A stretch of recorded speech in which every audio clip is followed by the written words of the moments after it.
নমস্কার, আমি পণ্ডিতজি ভিকুসি যাদব। আজকের পর্বে আপনাদের জানাই স্বাগত। দোল পূর্ণিমা, এই তিথিতে বৃন্দাবনে রাধাকৃষ্ণ একসঙ্গে দোল খেলে রঙিন হয়ে উঠেছিলেন।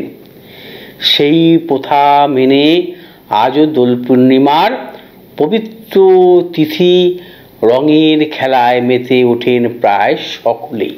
বসন্ত পূর্ণিমার দিনে ভগবান শ্রীকৃষ্ণ কেশী নামে একজন অসুরকে বধ করেন। কেশী একজন অত্যাচারী এবং নিষ্ঠুর অসুর ছিলেন। এর জন্য এই অত্যাচারী অসুর দমন হওয়ার জন্য এবং অন্যায় শক্তি ধ্বংস হওয়ার জন্য আনন্দ উৎসবে এই দিনটিকে উদযাপিত হয়ে থাকে। অন্যদিকে বৈষ্ণবরা বিশ্বাস করতেন দোল পূর্ণিমার দিন ভগবান শ্রীকৃষ্ণ বৃন্দাবনে রাধাকে আবির মাখিয়ে রং খেলায় মেতেছিলেন এবং সঙ্গে ছিলেন তাদের গোপীগণ। তারপর থেকেই দোলের দিন আবির নিয়ে রং খেলার সূচনা হয়। আবার হোলি উৎসব প্রসঙ্গে বলা হয়, প্রহ্লাদকে মারতে এসে আগুনে ভস্ম হয়ে যায় হোলিকা। সে তার বরের অপব্যবহার করার আগুনে ঝাঁপ দেওয়ার সময় তার বর নষ্ট হয়ে যায় এবং সে পুড়ে ছাই হয়ে যায়। সেই থেকেই পালন করা হয় হোলি বা দোল উৎসব। দোলের দিনে ভক্তি সহকারে রাধা কৃষ্ণ, ভগবান বিষ্ণু এবং মহাদেবের উপাসনায় প্রেম, বিদ্যা এবং আর্থিক সাফল্য প্রদান করতে পারে। এই পূর্ণিমাতে সামান্য কিছু পূজা অর্চনা ও উপাচার কিন্তু আপনার জীবনে শুভ ফল আনবে। আসুন, দোল পূর্ণিমার দিনে কি কি নিয়ম মেনে চললে আপনার শ্রীবৃদ্ধি হতে পারে। দোলযাত্রার দিন এই দুটি মন্ত্র অবশ্যই পাঠ করুন। হে কৃষ্ণ করুণা সিন্ধু দীনবন্ধু জগৎপতে গোপীশ গোপিকাকান্ত রাধাকান্ত নমস্তুতে। কৃষ্ণায় বাসুদেবায় হরয়ে পরমাত্মনে প্রণত ক্লেশনাশায় গোবিন্দায় নমো নমঃ।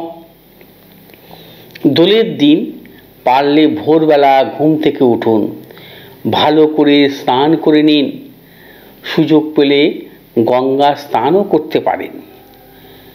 বাড়িতে সত্যনারায়ণের ব্রত পালন করতে পারেন। তাতে আপনার জীবনে সমস্ত অন্ধকার কেটে সাফল্যের দেখা মিলতে পারে খুব তাড়াতাড়ি। উপোস করে পারলে পুজোর জোগাড় করুন নিজেই হাতে। এদিন বাড়ি অপরিষ্কার না রাখাই ভালো। তাই বাড়ি পরিষ্কার হওয়ার পর দরজায় স্বস্তিক চিহ্ন এঁকে দিন। তাতে আপনার পরিবারের ওপর থেকে যে কোনো অশুভ ছায়া দূর হবে। তবে স্বস্তিক চিহ্ন অঙ্কন করতে হবে আতপ চালের গুঁড়ো, দই, কর্পূর, ঘি মিশ্রিত করে একটু পেস্টের মতো তৈরি করে আপনারা আপনাদের দরজায় অথবা সদর দরজার উপরে স্বস্তিক চিহ্ন অঙ্কন করবেন। দোল পূর্ণিমার দিন বাড়িতে নিরামিষ খাওয়াই ভালো। পুজোর সময় অবশ্যই বাড়িতে থাকা দেব দেবীর পায়ে আবির দিতে একদম ভুলবেন না। এই দিন বাড়িতে ঘিয়ের পঞ্চপ্রদীপ জ্বালাবেন। এই দিন দরিদ্রদের খালি হাতে ফেরাবেন না। এই দিন তেতো খাবার একদমই খাবেন না। যেহেতু হোলির দিন পূর্ণিমা অর্থাৎ দোল পূর্ণিমার দিন সত্যনারায়ণ পুজো করুন এবং সেই পুজোর প্রসাদ প্রতিবেশী আত্মীয় স্বজনের মধ্যে বিলি করুন। এতে আপনার সংসারে সুখ সমৃদ্ধিতে ভরে উঠবে। এরই সঙ্গে বাড়ির আশেপাশের মানুষজনের মধ্যে পজিটিভ এনার্জিতেও ভরে উঠবে। সেই সঙ্গে যদি সন্ধ্যায় খিচুড়ি ভোগ দেওয়া যায় তবে সংসারের আর্থিক সমৃদ্ধি ঘটবে। এর পাশাপাশি রাধাকৃষ্ণের পুজো করুন, বাঁশি ও ময়ূরের পালক নিবেদন করবেন। ইঁদুরের গর্তের মাটি দিয়ে একটি পাত্রে রেখে তা লাল কাপড় দিয়ে মুড়ে রাখুন। এবার সেই পাত্রটি বাড়ির ঈশান কোণে প্রতিদিন জল দিন। দেখতে অভাব অনটনের সমস্ত দোষ কেটে যাবে। জোয়ারের জলের সঙ্গে কাঁচা দুধ মিশিয়ে পাথরের বাটিতে রেখে দোল পূর্ণিমার দিন চন্দ্রদেবকে অগ্র হিসাবে নিবেদন করবেন। সংসারের আর্থিক সমৃদ্ধি ঘটবে।